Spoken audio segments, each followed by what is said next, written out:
Rick Aaron, Clarence Hill out at Valley Ranch. Wild day, Players' Day off on Tuesday. Stuff happening all over the place. Pac-Man suspended by the league at least 4 games, and then they changed the whole day up by trading for Roy Williams. Got a Longhorn in here finally.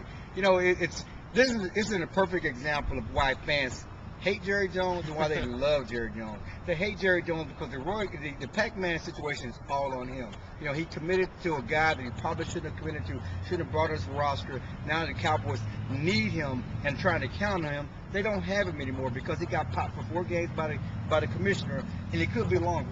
Yeah, I mean, do you think the Cowboys just basically wash their hands of him? They probably should, and they can move ahead with what they've got. Terrence Newman will be back about 3-4 games. Do you think they should just move ahead and just wash their hands of it? I think that after 4 games, it's too much of a distraction with this team. Well, yeah, and after 4 games with Mike Jenkins and Orlando Scandrick getting their feet wet, getting their feet under him, the Cowboys may be a better team without Pac-Man Jones, but we'll see. But again, you know, you get that blow with Pac-Man, and Jerry never gives in. He wants to win, and he goes out and gets Roy Williams. Yeah, he totally changed the day of the news. Bad news, good news. He flipped it for the fans today. Let's talk about Roy Williams. We just had a conference call with him.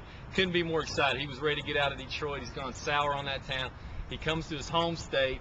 He's going to be excited. Going to be huge. Oh, no doubt. And he's somebody the Cowboys needed. Jerry Jones talked about them trying to trade for Roy Williams the last 2 years. Last 2 drafts, they tried to make a trade with Detroit. Matt Millen, then the GM, would not budge. He would not give up Roy Williams. They tried again this past offseason in August at the owners' meeting. They would not budge, would not give up Roy Williams. Clearly, the Cowboys have needed a receiver. They wanted a young receiver, not only to complement Terrell Owens, but to succeed him as the #1 receiver in this offense. And as you saw this year, the Cowboys have had trouble getting Owens open and somebody on the other side of him getting open as well. And so even Jason Garrett, even Wade Phillips, even this week said, we need to go get a receiver. Now, would T.O. be happy or would he feel threatened?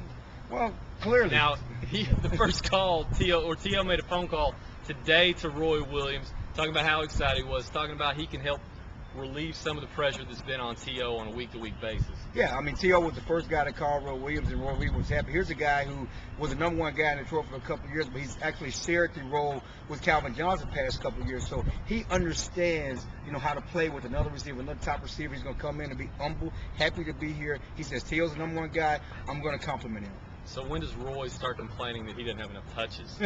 I don't think Roy's going to do it. He's just happy to be out of Detroit. He said, I was 0-5, now I'm going to 4-2. It's funny.